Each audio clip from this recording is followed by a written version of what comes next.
us for our workshop on how to win the branding battle, where we'll take you through strategies and lessons on how you can compete against large brands, even if you are a single person or if you're a small or medium-sized business with a small or medium-sized business budget.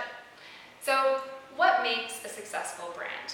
A lot of people think that if you have a large budget, if you have a large presence, that you're immediately going to be a very successful brand and you're going to outperform all of your competitors. We're going to take you through some lessons where that's not always the case. We're going to talk about how Nike has failed and how they had to reconsider their brand to be able to actually connect with customers and start to compete again. We're going to talk about how companies like Tropicana have failed and how not being authentic to your brand can be very detrimental. But there's also cases where small companies that you've never even heard of are now household names simply because they had a strong brand presence and they understood who their customers were and what they were looking for. So we're going to talk to you about a lot of case studies. We're going to talk about what are the lessons that you can learn from the failures and the successes of brands. What makes a strong brand and what makes an authentic, strong connection with your customers. So we all know Airbnb now. It is a household name. Everybody understands it.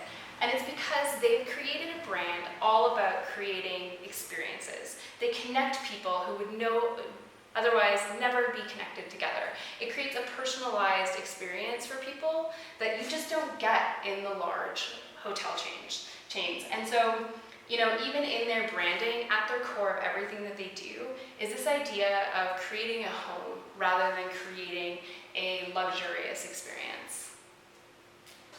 So we'll also talk about some of the myths and some of the truths about branding. So here we see that when a company only has strong budget and strong advertising, but not a strong brand, they don't compete much more heavily than a company that has neither.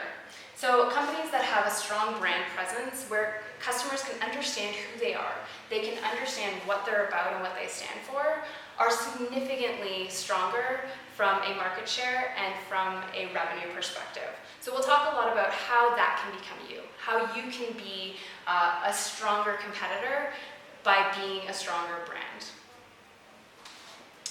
So your product isn't your brand.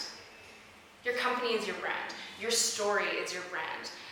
Understanding what your story is, who you can be, and what you can offer your customers is much stronger than just a product. It's what makes you stand out, and it's what makes people come to you even when your competitor is good enough. So these are the types of experiences, and these are the types of strategies that we're going to talk about in this workshop. We're really going to teach you how to stand out and how to win the branding battle compared to people who maybe have a bigger budget than you, and that's okay. So we hope that you can join us for one of our workshops, and if you can't, then please get in touch with us through our website, and we're more than happy to give you a free consultation.